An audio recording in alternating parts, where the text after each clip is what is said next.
Hi guys, on today's episode I'm gonna show you the building process of this very early M4 Sherman tank from Tamiya. This type of Sherman was used during Saipan's landing offensive, as some of them were lost and three of them are still there halfly submerged in Pacific Ocean, and they nowadays serve as a tourist attraction. Typical for Tamiya, inside the box we can find plastic sprues in separate bags, bathtub style lower hull, upper hull, and uh, rubber band tracks. Normally I don't use rubber band tracks except for stencils, for some groundwork maybe, but since this Sherman is gonna be submerged into the water and heavily weathered, they are just fine. The quality don't bother me. Okay, so now you can ask me the question why I have chosen this Sherman above the other kits available on the market. The reason is simple and I'm gonna show you right now. This is the only kit on the market which has those add-on armors and those square armored plates at the side. Here you can see the level of weathering which I'm gonna achieve on the rubber band tracks and generally on the submerged part of this vehicle, and you can clearly see the add-on armor. Here you can see some turret details and some engine deck cover. I think I'm gonna remove those covers because there is another Sherman without them, and you can see the level of the water I'm gonna aim with this build. Okay, fun fact here, bottom hull dated 1987, upper hull dated 1993. This is another common feature for Tamiya to use proven molds and add some new parts. Immediately after starting the build we encounter the first problem.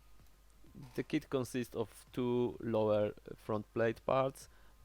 One of them fits perfectly, but unfortunately the one we're gonna use doesn't fit well and have very ugly gaps. Speaking of the gaps, right? Unfortunately those early Tamiya kits were designed as a display model. Let's say from the above perspective they are very well detailed and look nicely, but when you look at the bottom of them there are plenty of gaps which are not visible from the above but are clearly visible from the bottom, which I am afraid is gonna be the case since the half of the tank will be submerged into resin water. Some spectators might wanna look through that water or simply watch the tank from the old perspective, and they are gonna see immediately those large gaps, so I filled them with some sheets of plastic.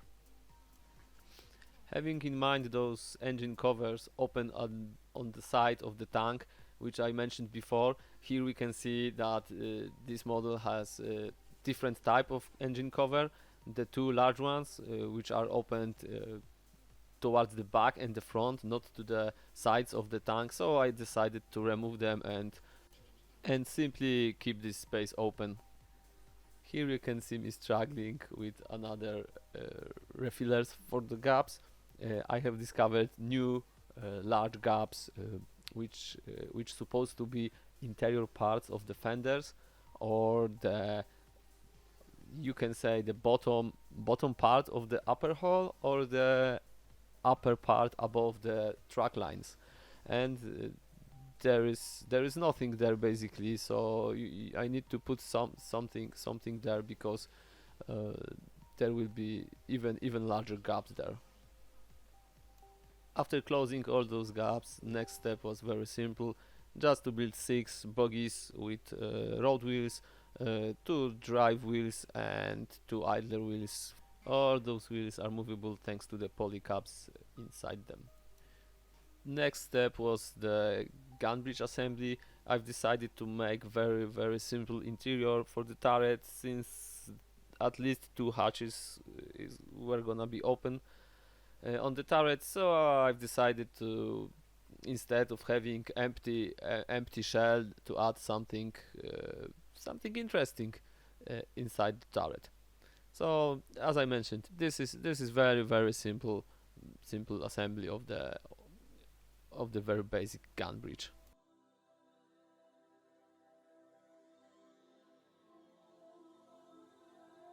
Another relatively easy part of the assembly, the turret. Basically I need to attach only 3 lifting hooks, cut some hatch on the left side open because it was molded solid on the turret, and attach some open hatches for the commander, and that's it. No more details on the turret and no periscope. There will be empty holes for the periscope, as you can see on the reference photo.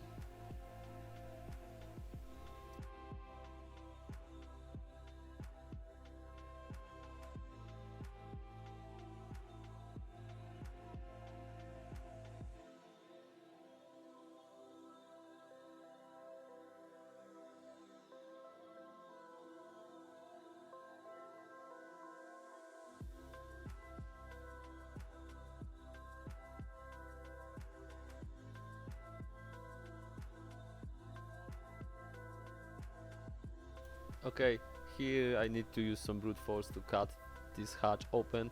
First I cut the hatch with the frame, then remove the hatch from the frame, attach the frame again, attach the hatch open, smooth some surface of the previous cut, since the plastic was very thick and it was very hard to remove it. But again, considering heavy weathering next, this uneven surface won't bother me at all.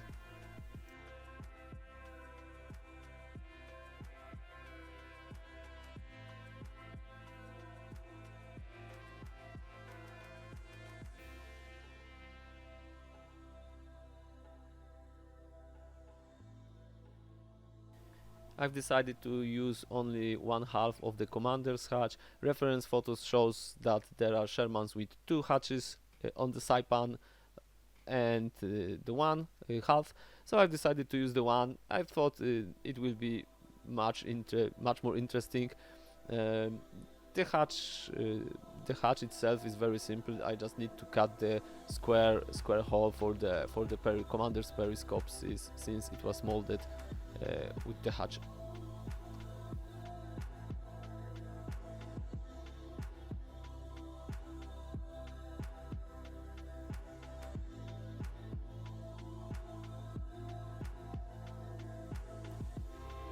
Time for very little and short break from the assembly, just to admire this stunning and very beautiful photo of Blue Lagoon with the Sherman turret sticking out of the waterline. And I forgot to mention the schedule of this build. I want to separate this build into 3 episodes. First one, which is this one, is gonna be about building the tank. The second one will be about painting and weathering, but judging from the corrosion level, it will be more about weathering than painting. So, and the last one, the third one, will be about completing the diorama. So pouring some resin water, flooding the tank, making some sea bottom, and you know, basically attaching all the parts together to make that build complete.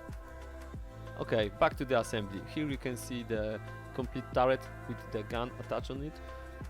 The gun, the mountlet and the bridge are kept separately, so I can remove them, because I want to make the clear distinction between the rust tones on the inside of the tank and the outside of the tank.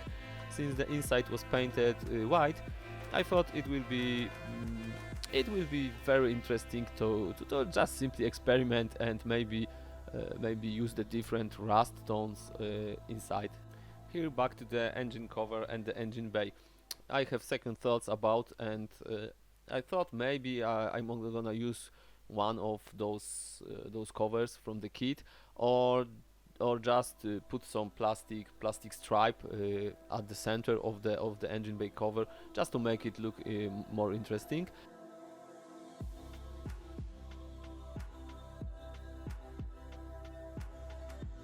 Then I thought the whole engine bay with the empty bottom will be also kind of boring, so I've decided that during the weathering process I'm definitely gonna put some sand inside of it, maybe add some wires, some pipe, or some leftovers from the engine parts to make it also look more interesting. You can see at the certain point of the video I'm showing you the back of the tank and the sides of the engine deck. That's because there are some attachment points for the tools there, and those needed to be filled with the Tamiya putty. Of course, there are more attachment points and guiding holes at the upper hull. Some of them are for the headlights, backlights, those light covers, air intakes point, lifting hooks, etc. And the easiest way to get rid of them is just simply to glue the parts and then cut them off. So that which we left will be some sort of natural fillers for those gaps. And then I saw on the reference photo again that some of the headlights, of the headlights covers, all of those parts, you know, at the first they look like they are missing, but then you can see that there is some sort of melted to the hole with the rust. So maybe I'm gonna leave them, you know, to some extent. Maybe one headlight will be more visible than another, just to let something interesting on the upper hull than simply remove all of those parts. Okay, so here it is, the completed M4 from Saipan Island. You can see the things I mentioned before, so the gun bridge visible to the commander's hatch, missing periscopes, drivers and radio operators hatch slightly open, side hatch on the turret opened, and bogies, wheels and tracks are attached temporarily so I can remove them for the weathering. Here you can see that I haven't decided yet whether to use this plastic stripe on the engine bay cover or not, so I decided to remove them temporarily. And you can see here the pair of the access doors at the back of the engine bay cover. I've glued them so they look like, you know, some kind of damage. As you can see, this was very quick and easy build without any aftermarket, with some few modifications just to fit the idea of our Pacific Saipan diorama and submerged Sherman. The next episode will be all about weathering and rusting that little Sherman. So if you don't want to miss it, just subscribe to the channel, you can leave me a comment or you can share the video. And at the very end you can enjoy the last picture of our little brave Sherman in front of some large container ship. Who knows, maybe inside those containers there are some Tamiya model kits sailing to the Europe. So have a nice day and cheers!